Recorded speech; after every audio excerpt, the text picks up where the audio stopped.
Former Vice President Mike Pence taking his most direct shot at his one-time boss yet, openly criticizing former President Trump for his actions ahead of the January 6th Capitol riot. This during an event in Washington, D.C. just last night. The remarks come as Pence is considering a White House run of his own, and it opens him up for a likely retort from Trump.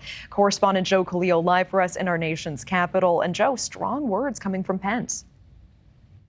The strongest yet, Natasha, for sure, from Vice President Mike Pence in terms of his criticism for former President Trump. He said explicitly that Donald Trump was in part responsible for the violence that threatened Pence and Pence's family on January 6th. And those remarks came last night at the annual Gridiron Dinner in Washington. If you're not familiar, this is a closed-door event every year. No cameras, no recording allowed. But we did have a couple of members of our NewsNation team who were there in the room, and they confirmed that Pence said the following here, quote, "President Trump was wrong. I had no right to overturn the election, and his reckless words endangered my family and everyone at the Capitol that day. I know that history will hold Donald Trump accountable."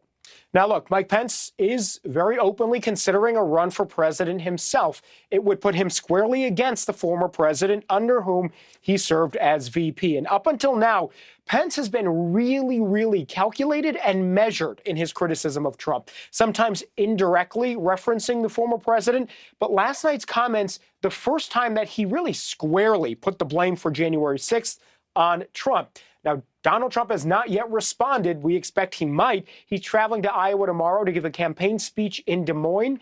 So far, though, no statements, no truths on Truth Social. So, those are some things that we're going to be looking at. Quick snapshot here of the early race as it stands now in Iowa when it comes to favorability. 44% of Republican voters in that state say that they like Trump a lot. Compare that to 42% who see Ron DeSantis as very favorable. That number, though, just 17% for Mike Pence and 16% for Nikki Haley. Now, the remarks that Pence made did surprise a lot of people, not just because Pence is known for his almost undaunting loyalty to the former president, but so far, no declared Republican or no Republican who's seriously considering a run has openly criticized Trump for his role leading up to January 6th until now. And surprising that it did come from his former vice president, Natasha. All right, Joe Khalil live for us in D.C. Thank you so much. And thank you for watching. Go to newsnationnow.com to find News Nation on your television provider. And don't forget to click the red subscribe button below to get more of News Nation's fact-driven, unbiased coverage.